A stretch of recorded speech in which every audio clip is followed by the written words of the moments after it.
గౌరవనీయులు మీ అందరి అభిమాన నాయకులు సభా అధ్యక్షులు కేపీ వివేకానంద గారికి ఈనాటి ముఖ్య అతిథి మన పార్టీ కార్యనిర్వాహక అధ్యక్షులు గౌరవ తారక రామారావు గారికి ఈనాటి పెళ్లి కొడుకు రాగిడి లక్ష్మారెడ్డి గారు గౌరవ మంత్రి పదవి అనేది చిన్న పదవి మల్లన్న పేరే మషూర్ అదేవిధంగా మన ఎల్బీ నగర్ శాసనసభ్యులు అన్న సుధీర్ అన్న గారికి వాణిదేవి గారు గౌరవ మన మాజీ శాసనసభ్యులు సుభాష్ అన్న గారు నాగేష్ గారు వెంగళరావు గారు గౌరవ మల్కాజిగిరి శాసనసభ మర్రి రాజశేఖర్ అన్న గారు శాసన మండలి సభ్యులు పెద్దలు ఎగే మల్లేశం అన్న గారు దయానంద్ గారు ఇంకొక యంగ్ డైనమిక్ శాసనసభ్యులు కుక్కట్పల్లి కృష్ణారావు గారు గౌరవ ఉప్పల్ శాసనసభ్యులు సోదరులు లక్ష్మారెడ్డి గారు అదేవిధంగా రామ్మోహన్ గౌడ్ గారు గౌరవ మల్కాజిగిరి నుంచి నిరంతరం పోరాటం చేసేటువంటి మిత్రులు మహేష్ గారికి గౌరవ మా కార్పొరేటర్లకు అందరికీ మా మేయర్ గారు వెంకటరెడ్డి గారు మా కార్పొరేటర్లు మేడ్చల్ నుంచి మేయర్లు చాలామంది ఉన్నారు చైర్మన్లు ఉన్నారు కౌన్సిలర్లు కార్పొరేటర్లు మా ప్రాణ సమానమైనటువంటి మా అక్క చెల్లెళ్లకు మా కార్యకర్తలకు మీడియా మిత్రులకు అందరికీ నమస్కారం ఎంతో సంతోషదాయకమైనటువంటి సందర్భం సరే ఎలక్షన్లు మొన్న జరిగిపోయినాయి 3 నెలల కింద మళ్ళీ పార్లమెంట్ ఎలక్షన్లు వచ్చినాయి మరి ఈ పార్లమెంట్ ఎలక్షన్లో మనం ఊహించలే గతంలో మనం ఓడిపోతామని మన ప్రభుత్వం పోతుందని చెప్పి మనం కళ్ళలో కూడా ఊహించలే కానీ గ్రేటర్ హైదరాబాద్ అంతా ఒకవైపు వివేకానంద ఫస్టే చెప్పినమ్మా ఆయన సభాధ్యక్షుడు కదా ఫస్టే చెప్పిన ఫస్టే ఆయనతోనే స్టార్ట్ చేసిన ఆయన సభాధ్యక్షుడు అని ఫస్టే చెప్పిన అయితే మన ప్రభుత్వం పోతుందని మనం కళ్ళలో కూడా ఊహించలే కానీ ఈరోజు ప్రభుత్వం పోయిన తర్వాత వాస్తవం ఏంది అనేది మన ప్రాంతంలో ఉన్నటువంటి ప్రజలకు గ్రామీణ ప్రాంతంలో ఉన్నటువంటి రైతాంగానికి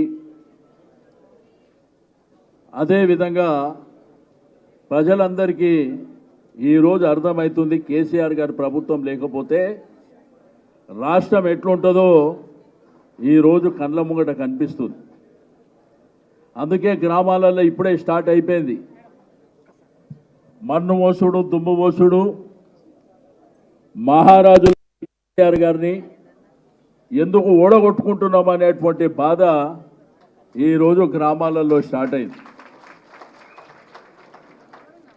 అయితే మల్కాజిగిరి పార్లమెంటుకు వచ్చేసరికి ఒక్క లక్ష్మారెడ్డి గారే లోకల్ అక్కడ మిగిలిన ఇద్దరు తెలుసా వాళ్ళ అడ్రస్ మీకు రెండోది లక్ష్మారెడ్డి గారు కాంగ్రెస్ పార్టీ కంటే ముందు నుంచే సోషల్ సర్వీస్ చేస్తూ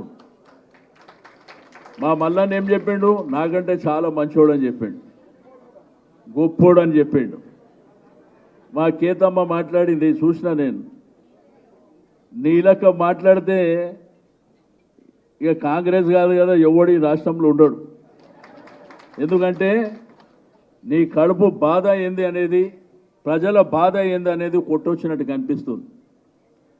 అయితే ఎలక్షన్ రణరంగం కాబట్టి నేను మీ అందరికి ఒకటే నేను చెప్పేది, మా ఎంఏలు అందరు శాసనసభ్యులు అందరూ మనోళ్ళే. మరి 7 మంది మనమే ఉన్నాం. లక్ష్మారెడ్డి క్యాండిడేట్ కాదు, మీరే క్యాండిడేట్లు. పార్టీ పరంగా రాగిడి లక్ష్మారెడ్డి గారి క్యాండిడేట్ అని మన అధ్యక్షుల వారు పంపించారు. కానీ ఇది మన బాధ్యత. నేను గౌరవ శాసనసభ్యులకు, మా మేయర్లకు, మా కార్పొరేటర్లకు, మా కార్యకర్తలకు, నాయకులకు, కౌన్సిలర్లకు చెప్పేది, మనమే క్యాండిడేట్ లాగా పనిచేయాలి. ఎమ్మెల్సీలు కూడా మీరెట్లా ఆ రోజు క్యాండిడేట్లుగా ఉండి గ్రామం తిరిగారు, బస్తీ తిరిగారు. ఈరోజు కూడా మీరే క్యాండిడేట్ అనుకొని పనిచేయాలి. ఎదుటోని తిట్టేటప్పుడు తిడదాం, ఎదుటి పార్టీని తిట్టేటప్పుడు తిడదాం, కానీ మనం ఏం చేసినాము, వాళ్ళు ఏం చేస్తారు ఫస్ట్ ప్రజలకు గుర్తు చేయండి. పొద్దుస్తమానం వాళ్ళని వీళ్ళని తిట్టుడు కాకుండా మన ప్రభుత్వం ఉన్నప్పుడు మనం ఏం చేసినాం, మన ప్రభుత్వం ఉన్నప్పుడు నిరంతరంగా మీకు అందుబాటులో ఉన్నాం. ఏ చిన్న సమస్య వచ్చినా మనం ఆ పని తీసుకున్నాం. అది గుర్తు చేయాలి ప్రతి ఇంటికి పోయి. మేమెట్లా చేసినామో ఇప్పుడు వచ్చిన ప్రభుత్వం ఏం చేస్తుంది, దీన్ని సింగిల్ వాయిస్ కింద మనం ప్రజల్ని కదిలించవలసినటువంటి అవసరం ఉన్నది. అందుకే నా గౌరవ శాసనసభ్యులకు, మా నాయకులకు అందరికీ రిక్వెస్ట్ చేస్తుంది ఏంటంటే, ఎండలు తీవ్రంగా ఉన్నాయి, ఎండలు చాలా భయంకరంగా ఉన్నాయి. మీరు మార్నింగ్ 7 o'clock నుంచి 9 వరకు పాదయాత్ర కార్యక్రమాన్ని మన అసెంబ్లీలలో, కార్పొరేషన్ ఎన్నికలలో మనం ఎట్లయితే తిరిగినామో ఆ పద్ధతిలో స్టార్ట్ చేస్తాం. సాయంత్రం 3 గంటలు మంచిగా తిరగవచ్చు. పొద్దున కొంత 2 గంటలు తిరిగినా సాయంత్రం బ్రహ్మాండంగా కొంత చల్లబడగానే 9 గంటల దాకా తిరగవచ్చు. అవసరం అనుకుంటే 10 గంటల వరకు తిరగవచ్చు. నేను అడుగుతున్న, ఆ రోజు కేసీఆర్ గారి పరిపాలనలో మరి మున్సిపల్ మినిస్టర్గా కేటీఆర్ గారు ఉన్నప్పుడు జరిగిన కార్యక్రమాలు ఈ 100 రోజులలో ఒక్క చీపురు పుల్లనన్నా మన బస్తీకి వచ్చిందా? అప్పుడున్న పరిస్థితి ఏంది, ఇప్పుడున్న పరిస్థితి ఏంది? తాగే నీళ్లు తగ్గినాయా? కరెంట్ ఎప్పుడు వస్తుందో ఎప్పుడు పోతుందో తెలుస్తుందా? కాబట్టి ఆ విషయాలను గుర్తుపెట్టాలి. ప్రజల దగ్గర పోయి ఈ విషయాలే మాట్లాడాలి. రోజు వాళ్ళని తిడితే వీళ్ళని తిడితే తిట్టడానికే చాలా టైం ఉంది. రేపు రోడ్ షోలు జరిగినప్పుడు తిట్టేటప్పుడు ఆ రోడ్ షోలలో తిట్టవచ్చు, ప్రెస్ కాన్ఫరెన్సులు పెట్టి తిట్టవచ్చు. కానీ వ్యత్యాసం ఏందనేది ప్రజలకు చేరువ కావాలి. మన ప్రభుత్వం సంపూర్ణంగా కార్యక్రమాలు చేసింది.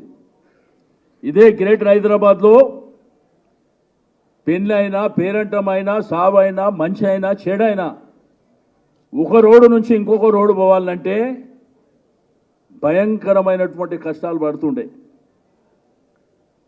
కానీ కేటీఆర్ గారు అండర్ పాస్ అని, ఫ్లైఓవర్లని మరి బ్రహ్మాండంగా మీకు ఆ కనెక్టివిటీ. ఎల్బీ నగర్ చౌరస్తా ఒకప్పుడు పోతే ఎట్లుంది, ఈరోజు పోతే ఎట్లుంది, మీకు బాలనగర్ పోతే ఎట్లుంది, ఇట్లా మల్కాజిగిరి కూడా ఇట్లా చెప్పుకుంటూ పోతే కుత్బుల్లాపూర్ ప్రాంతమైనా కానీ, కుకట్పల్లి ప్రాంతమైనా కానీ చాలా అద్భుతాలు.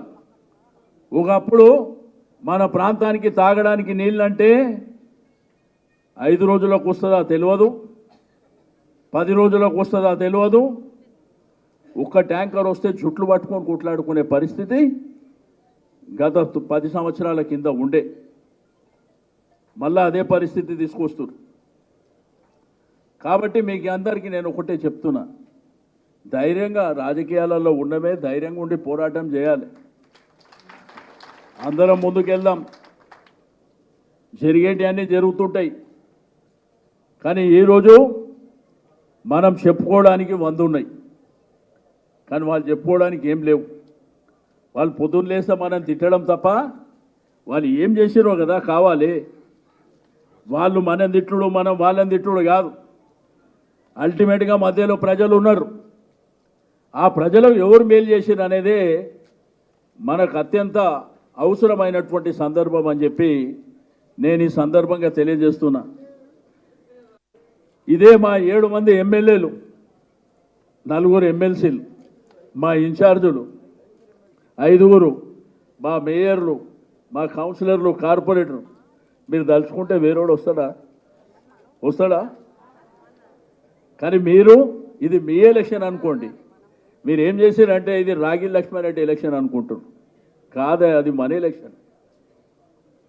ఇది మన పార్టీ ఎలక్షన్. ఇది గులాబీ జెండా ఎలక్షన్. కాబట్టి మనం అందరం ఖాళీ ఉండకుండా, ఇప్పుడు మనకున్న క్యాడరు మల్కాజిగిరిలో ఏ పార్టీ కన్నా ఉందా? మీరు ఆలోచన చేయండి. మల్కాజిగిరి పార్లమెంటరీ కాన్స్టిట్యున్సీలో మనకున్నటువంటి కార్యకర్తల బలం ఎవరికన్నా ఉన్నదా? మరి దాన్ని అడ్వాంటేజ్ ఎందుకు తీసుకోవద్దు? మనమే ప్రజల దగ్గరికి ఎందుకు పోవద్దు? మనం ప్రజల దగ్గరికి పోయినప్పుడు వాళ్ళు రావాలంటే ఏడికని రావాలి? రాగలుగుతారా? వచ్చే పరిస్థితి ఉండదు. కాబట్టి మీరు వెంటనే ఆ కార్యక్రమాన్ని రేపంటే రేపు కాకపోయినా కానీ అట్లీస్ట్ సోమవారం నుంచి ప్లాన్ చేసుకునేటువంటి కార్యక్రమాన్ని మీరు ముందుకు తెలుసుకోవాల్సినటువంటి అవసరం ఉన్నది. ఈరోజు రాజకీయాలలో చెప్పుకోవడానికి కొన్ని వందలు ఉన్నాయి. మనం ప్రతి ఇంటికి వెళ్ళినప్పుడు చెప్పడానికి 100 ఉన్నాయి. గ్రామాలలో వెళ్ళి చెప్పడానికి 100 ఉన్నాయి. 24 గంటల కరెంట్ ఇచ్చింది మనమే అని చెప్పొచ్చు. తాగడానికి మిషన్ భగీరథ నీళ్ళు ఇచ్చింది మనమే అని చెప్పొచ్చు. రోడ్డు కనెక్టివిటీ కానీ, సివరేజ్ కానీ, దీంతోపాటు కళ్యాణ లక్ష్మి కానీ, షాదీ ముబారక్ కానీ, ఇట్లా కార్యక్రమాలన్నీ ఇచ్చింది మనమే అని చెప్పుకునేటువంటి అవకాశం మనకు తప్ప వాళ్ళకు లేదు. వాళ్ళు ఇప్పటికీ బాధపడుతున్నారు. గ్రేటర్ హైదరాబాద్ అంతా గెలిపించినాం, ఊర్లల్లో మరి వాళ్ళు ఏదో అల్లావుద్దీన్ అద్భుత దీపం తీసుకొచ్చి ఇస్తారని, ఏదో 6 గ్యారెంటీలని మీకు అందరికీ తెలుసు. కాబట్టి ఆ విధంగా గ్రామాలలో ఓటు జరిగింది. కానీ అల్టిమేట్గా 100 రోజులలో వాళ్ళ నిజస్వరూపం కానీ ఓటేసినటువంటి ప్రజలు కూడా బాధపడుతుర్రు. అయ్యో కేసీఆర్ గారిని మేము పోగొట్టుకుంటాం కదా, మా బతుకు ఇట్లా అయిపోయింది అనేటువంటి భావన ఈరోజు గ్రామాలలో స్టార్ట్ అయింది. కాబట్టి నేను మా అక్క చెల్లెళ్ళకి, అన్నదమ్ముళ్ళకి అందరికీ మీకు రిక్వెస్ట్ చేసేది ఒకటే. ఈరోజు మల్కాజిగిరి పార్లమెంటు గెలిస్తే ఈ 7 మంది ఎమ్మెల్యేలతో పాటు, మా ఎమ్మెల్సీలతో పాటు, మా నాయకులు, కార్పొరేటర్లు, ఎందుకంటే దాని తర్వాత మళ్ళీ ఎలక్షన్లు వస్తాయి, కార్పొరేషన్ ఎలక్షన్లు వస్తాయి. మరి అదేవిధంగా మీకు లోకల్ బాడీ ఎలక్షన్లు వస్తాయి. మళ్ళా ఈసారి దెబ్బ కొడితే అవి ఆటోమేటిక్ మన ఖాతాలోకే వస్తాయి. కాబట్టి మీ అందరికీ రిక్వెస్ట్ చేస్తున్నా, ఈ సికింద్రాబాద్, ఈ మల్కాజిగిరి పార్లమెంట్తో పాటు మరి కంటోన్మెంట్ కూడా బై ఎలక్షన్ రాబోతున్నాయి. కాబట్టి కంటోన్మెంట్ ఎలక్షన్లో కూడా మరి మన అభ్యర్థిని మనం గెలిపించుకోవాల్సినటువంటి అవసరం ఉంటుంది. కాబట్టి మీ అందరికీ నేను రిక్వెస్ట్ చేస్తున్నా, మన మీటింగ్లు బ్రహ్మాండంగా జరుగుతున్నాయి. లక్ష్మారెడ్డి గారు కూడా నాకు ఏం పని లేదన్నా, మీరు ఎక్కడికి రమ్మంటే అక్కడ వస్తా అని చెప్పి తిరుగుతున్నాడు. కానీ మా మల్లారెడ్డి గారు ఎక్కువ తిప్పుకుంటున్నాడు ఆయన కాన్స్టిట్యున్సీని. చెప్తున్నా తిప్పుకుంటున్నాడు. ఇక కుత్బుల్లాపూర్, కుక్కట్పల్లి, ఉప్పల్ కానీ, మల్కాజిగిరి కానీ, ఎల్బీ నగర్ కానీ, కంటోన్మెంట్ కానీ, మీరు కూడా మేడ్చల్ అయితే ఆల్రెడీ రన్నింగ్లో ఉన్నది. కాబట్టి మీరు కూడా మీటింగులు పెట్టినరు. కొంత జనాల మధ్యలోకి వెళ్ళేటువంటి కార్యక్రమాన్ని మీరు ముందుకు తీసుకువెళ్ళాలని చెప్పి నేను ఈ సందర్భంగా తెలియజేస్తూ ఉన్నాను. రాజకీయాలలో ఎన్ని చూడలేదు, ఒక్కోసారి అప్ అండ్ డౌన్స్ వస్తుంటాయి. కానీ రావడం మూలాన కూడా ప్రజలకు నిజంగా నిజమేందో తెలిసేటువంటి అవకాశం కూడా ఉంటుంది. సరే, టెంపరవరీగా మనకు బాధ అయిండొచ్చు, కానీ అల్టిమేట్గా ప్రజలు ఈరోజు తిరగబడేటువంటి రోజులు కూడా మన కళ్ళ ముంగటనే కనిపిస్తున్నాయని చెప్పి నేను ఈ సందర్భంగా తెలియజేస్తూ ఉన్నాను. ఈరోజు మన రాష్ట్ర పార్టీ కార్యాలయం భవన్లో జరుగుతున్నటువంటి ఈ ఉత్సాహాన్ని మరి మల్కాజిగిరి వ్యాప్తంగా మీరు విస్తరింపజేయాలని చెప్పి నేను ఈ సందర్భంగా తెలియజేస్తూ ఉన్నాను. కింద కూర్చున్న ప్రతి కార్యకర్త నుంచి, కింద కూర్చున్న మా అక్క చెల్లెళ్ళ నుంచి, పైన కూర్చున్న నాయకులు కూడా ప్రతి కార్యకర్తలాగా మనం విజృంభించవలసినటువంటి అవసరం ఉన్నది. మన ఎలక్షన్లు మాత్రం మనం బ్రహ్మాండంగా చేసుకున్నాం. ఆ ఎలక్షన్ ఎంత బ్రహ్మాండంగా చేసుకున్నామో ఈ ఎలక్షన్ కూడా మనదే. లక్ష్మారెడ్డి పేరుకు మాత్రం క్యాండిడేట్, మిగిలిన వాళ్ళంతా లక్ష్మారెడ్డి నేనే క్యాండిడేట్ అనే విధంగా మనం అందరం ముందుకెళ్ళి తప్పకుండా పార్లమెంట్లో వారి గలాన్ని, లక్ష్మారెడ్డి గారి గలాన్ని పార్లమెంట్లో మరి విప్పేటువంటి మరి డైనమిక్ నాయకుడు కాబట్టి తప్పకుండా మల్కాజిగిరికి మేలు జరుగుతుంది. ఈయన గెలిస్తే మేలు జరుగుతుంది, వాళ్ళు ఎవరో గెలిస్తే మేలు జరుగుతుందా? జరుగుతుందా? మీరే ఆలోచించండి. అది మీకు తెలుసు. ఆ విషయాన్ని ఎవరు చెప్పాలి? పబ్లిక్కు చెప్పాలి. వాళ్ళు క్యాండిడేట్లు అక్కడ పేర్లు పెట్టి ఇట్లా చూపిస్తున్నారు, కానీ ఆ విషయం మన కార్యకర్తలకు ఎంత అయితే తెలుసో దాన్ని ప్రజల దగ్గర తీసుకెళ్ళండి.